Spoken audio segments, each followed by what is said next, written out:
Okay, प्रश्नावली 1.1 question number 2। इसमें कह रहा है दर्शाइए कि कोई धनात्मक विषम पूर्णांक 6q+1 या 6q+3 या 6q+5 के रूप का होता है जहाँ q कोई पूर्णांक है। q कोई पूर्णांक है, इसके बारे में कह रहा है कोई पूर्णांक है। और ये इसके बारे में कह रहा है ये पूरा जो है कोई धनात्मक विषम पूर्णांक होगा। क्या कह रहा है? धनात्मक विषम पूर्णांक। पहले हम समझ लेते हैं पूर्णांक किसको कहते हैं। पूर्णांक हो गया 1 2 3 4 5 6, इस तरह की गिनती की संख्या अनंत तक जाएगा, ठीक है। उसके बाद 0 जुट गया तो ये हो गया पूर्ण संख्या, यहाँ से यहाँ तक प्राकृत संख्या, ये हो गया पूर्ण संख्या। इसमें -1 -2 -3 -4 है ना, इस तरह से जोड़ देंगे -5 अनंत तक, तो ये हो जाएगा ये पूरे। इसमें इस पूरे को कहेंगे, क्या कहेंगे? पूर्णांक कहेंगे, है ना। ये सब पूर्णांक हुआ। यहाँ कह रहा है कोई धनात्मक विषम पूर्णांक, धनात्मक और विषम, इधर वाला ऋणात्मक होता है, इधर इसको बोलते हैं ऋणात्मक पूर्णांक, इस वाले को बोलते हैं धनात्मक पूर्णांक, ठीक है। तो ये वाला कह रहा है धनात्मक पूर्णांक कह रहा है, उसमें भी कह रहा है विषम। क्या कह रहा है? विषम। एक होता है सम संख्या, एक होता है विषम संख्या, है ना। सम संख्या और विषम संख्या, है ना। सम संख्या में कौन कौन आ जाता है? जो संख्या 2 से विभाजित होता है उसको सम संख्या कहते हैं। इसमें हो गया 2 4 6 8, है ना, ये हो गया सम संख्या। लेकिन यहाँ कह रहा है विषम संख्या। क्या कह रहा है? विषम संख्या। विषम संख्या कह रहा है, तो विषम संख्या में क्या हो जाएगा? 1 3 5 7, इसी तरह से बढ़ते चला जाएगा, ठीक है। ऐसे इसमें कह रहा है कि दर्शाइए कि कोई धनात्मक विषम पूर्णांक होता है 6q+1 या 6q+3 या 6q+5 के रूप का होता है, ठीक है, जहाँ q कोई पूर्णांक है। q कोई पूर्णांक है। इसको बनाने के लिए हम कैसे बनाते हैं उसको देखते हैं, ठीक है। ये समझ में आया? समपूर्णांक और विषम पूर्णांक, है ना। समपूर्णांक और विषम पूर्णांक, ये सब पूर्णांक है, ये सब पूर्णांक है। जिसमें सम कह रहा है उसमें धनात्मक कह रहा है। क्या कह रहा है? धनात्मक, प्लस वाला, है ना। अब देखिए इसको बनाने के लिए हम क्या करते हैं, हम कोई कह रहा है ना, कोई धनात्मक पूर्णांक कह रहा है, तो हम मान लेते हैं, माना कि ए कोई धनात्मक पूर्णांक, क्या है? धनात्मक पूर्णांक है तथा b बराबर 6 है। b बराबर 6 है। b को हम 6 मान लिया, ठीक है। b को हमने 6 मान लिया, यहाँ पे 6 दिया हुआ था ना, b को 6 मान लिया, है ना। आता था q जहाँ q जो है q > 0 और q को छोड़ देते हैं, लिख लेते हैं q को भी लिख, और तथा r जो है r क्या करने लगे, r को कह देंगे r 0 से 0 के बराबर होगा या बड़ा होगा, और किससे छोटा होगा? 6 से छोटा होगा, 6 से छोटा है, ठीक है। देखो जब r जो है, इसको ऐसे पहले इसको ऐसे समझ लेते हैं, है ना, कि जब हम जैसे कि भाज्य बराबर होता है, भाज्य बराबर भाजक गुने भागफल प्लस शेष, है ना। यूक्लिड विभाजन एल्गोरिथम जो है यही कह रहा है, विभाजन मतलब भाग होता है ना। यूक्लिड विभाजन एल्गोरिथम यही कहता है, भाज्य बराबर भाजक गुने भागफल प्लस शेष, है ना। ये बराबर हो जाएगा 6q+6, यह भाजक और ये हो गया भागफल और प्लस r हो जाएगा, ठीक है। माना कि ये कोई धनात्मक विषम पूर्णांक है तथा b बराबर 6 है ना, b बराबर 6 है। यहाँ से कर लेते हैं, इसीलिए इसको फिर से लिखते हैं ना, इसीलिए यूक्लिड विभाजन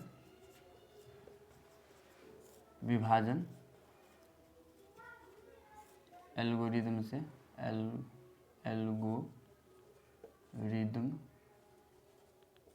से क्या हो जाएगा? a बराबर 6q+r, 6q+r, यही भाज्य, ये हो गया भाज्य बराबर भाजक गुने भागफल प्लस शेष। हम किसी भी दो संख्या दिया रहेगा, है ना, उसको हम इस रूप में लिख सकते हैं। यूक्लिड विभाजन यही कहता है, यूक्लिड विभाजन यही कहता है। तो a बराबर हो जाएगा 6q+r, r जो होगा वो क्या होगा? 0 के बराबर होगा। देखो हम जब हम भाग देते हैं किसी भी संख्या में, शेष क्या होता है? शेषफल 0 आता है, शेषफल 0 भी आता है। और क्या देखते हैं, अगर हम मान ली किसी संख्या को हम 6 से भाग देंगे, 6 से भाग देंगे तो भागफल 0 भी आ सकता है, ठीक है।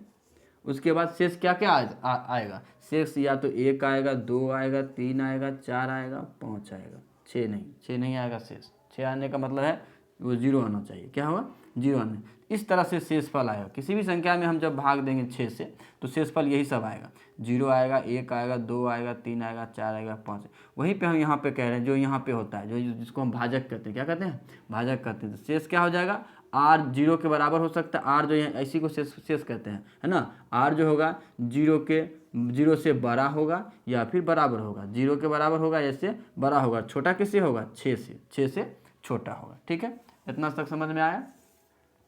यूक्लिड विभाजन एल्गोरिथम यही कहता है, a बराबर 6q plus r, 6q plus r, है ना। भाज्य बराबर भाजक गुने भागफल प्लस शेष। ठीक है, माना कि a कोई धनात्मक पूर्णांक है तथा b बराबर 6, है ना। इसीलिए यूक्लिड विभाजन एल्गोरिथम से a बराबर 6q प्लस r, है ना। 6q, r क्या होता है, r क्या होगा यहाँ पे, r होगा, r जो होगा वह 6 से बड़ा होगा और 0 के बराबर होगा, है ना। इसमें से कोई हो सकता है। ठीक है, तब हम यहाँ तक समझ में आया। r क्या क्या हो सकता है, यहाँ लिख देंगे, अतः r बराबर 0, 1, 2, 3, 4, 5, है ना, ये हो सकते हैं। ठीक है, जब r जो होगा 0 होगा, लिखेंगे जब r बराबर 0 तो क्या हो जाएगा, a बराबर 6q प्लस 0, 6q प्लस 0, इतना हुआ। जब r बराबर हो जाएगा 1, जब r बराबर 1 होगा तो क्या हो जाएगा, a बराबर 6q प्लस 1। जब r बराबर हो जाएगा कितना, 2, तो a बराबर हो जाएगा 6q प्लस 2।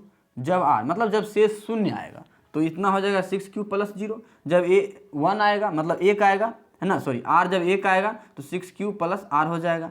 r जब 2 आएगा, है ना, तो इसको हम इस तरह से लिख सकते हैं, r बराबर हो जाएगा 6q, सॉरी, r जब 3 आएगा, है ना, 3 आएगा तो हो जाएगा a बराबर 6q प्लस 3, a बराबर 6q प्लस 3। जब r बराबर 4 होगा, है ना, जब r बराबर 4 होगा, जब r बराबर 4 होगा तो a बराबर हो जाएगा 6q प्लस 4। जब r बराबर 5 होगा, जब r 5 होगा तब जब r बराबर 5 तो a बराबर हो जाएगा 6q प्लस 5। ठीक है, इस तरह से बनेगा, इस तरह से बने। कोई भी धनात्मक, कोई भी ये जो पूर्णांक है ना, धनात्मक पूर्णांक है, वो इसी रूप में बनेगा, है ना। यहाँ हमको कह रहा है दर्शाइए कि कोई धनात्मक पूर्णांक 6q प्लस 1 के या 6q प्लस 3 या 6q प्लस 5 के रूप का होता है। अब यहाँ मेन चीज़ समझना क्या है, यहाँ क्या है, a बराबर 6q प्लस 0, a बराबर 6q प्लस 1, a बराबर 6q प्लस 2, a बराबर 6q प्लस 3, a बराबर 6q प्लस 4, a बराबर 6q प्लस 5। ठीक है, अब यहाँ समझने की बात है, हम किसी भी संख्या में अगर 6 से गुना करते हैं, है ना, कोई हम, मुझे पता नहीं ये सम है या विषम है, कोई भी संख्या है उसमें अगर हम 6 से गुना करेंगे, जैसे कि कोई संख्या मान लेते हैं 4 है, इसमें 6 से हम गुना करते हैं, जैसे यहाँ पे है ना, गुना में है ना, ये दोनों क्या है, 6 और q क्या है, गुना में है। जब हम इसको गुना करेंगे 6 से गुना करके तो 6 चक 24, ये तो सम था तब 24 आया ना, गुना करने के बाद क्या है, ये सम आया ना, 6 चक 24। अगर हम किसी विषम संख्या से गुना करते हैं, जैसे 6 गुने 3, है ना, 3 विषम संख्या है, इसमें अगर 3 से गुना करते हैं, 6 से 3 से गुना करते हैं तो 6 3 18, जो क्या प्राप्त होता है, सम संख्या प्राप्त होता है। मतलब ये हुआ कि जब हम 6 से किसी भी संख्या में गुना करेंगे तो वह सम हो या विषम हो, सम ही प्राप्त होगा। क्या होगा, सम ही प्राप्त होगा, सम ही प्राप्त होगा, ये जो प्राप्त होगा वह सम ही प्राप्त होगा। अब जब किसी संख्या सम संख्या में अगर हम 0 जोड़ते हैं तो वो क्या होगा, जैसे कि ये सम संख्या 18 सम संख्या, इसमें अगर हम 0 जोड़ेंगे, है ना, तो 18 ही प्राप्त होगा, ये भी सम ही हुआ। ठीक है, अगर हम किसी सम संख्या में, है ना, सम जोड़ते हैं, जैसे कि यहाँ पे 1 है, 2 जोड़ते हैं, क्या जोड़ते हैं, 2, इस यहाँ पे 1 जोड़ते हैं, है ना, तो क्या हो जाता है, 19 हो जाता है, ये विषम प्राप्त होता है। क्या प्राप्त हुआ, विषम प्राप्त हुआ। अब हम जो है किसी संख्या, जैसे 18 सम संख्या है ना, इसमें हम अगर कितना जोड़ते हैं, 2 जोड़ते हैं तो कितना हो जाएगा, 20 हो जाएगा। ये क्या हुआ, 20 हुआ, 20 क्या है, सम संख्या है ना। तो यहाँ क्या देखने को मिल रहा है कि अगर हम 0 जोड़ते हैं तो सम प्राप्त होता है, 1 जोड़ते हैं तो विषम प्राप्त होता है, 2 जोड़ते हैं तो सम प्राप्त होता है। एक बार 3 देखते हैं, 18, जैसे कि 18 कैसे प्राप्त हुआ था, किसी विषम संख्या में गुना किए थे, है ना।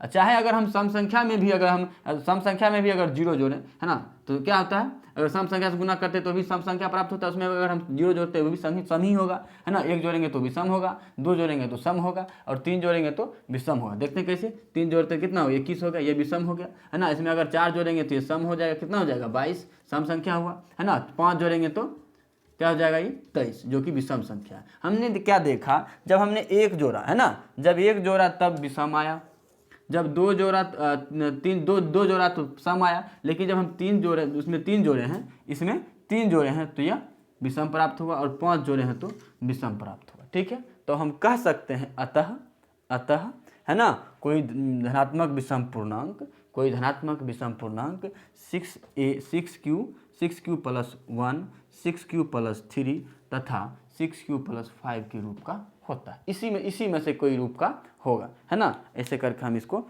लिख सकते हैं, है ना। जिसको कैसे लिखेंगे एक बार देख लेते हैं। लिखेंगे अतः कोई धनात्मक विषम पूर्णांक, कोई धनात्मक विषम पूर्णांक लिखेंगे, अतः कोई धनात्मक विषम पूर्णांक, धनात्मक विषम पूर्णांक 6q प्लस 1 या 6q प्लस 3 या 6q प्लस 5 के रूप का होता है, बस यही लिखना है हमको। ठीक है, आया समझ में।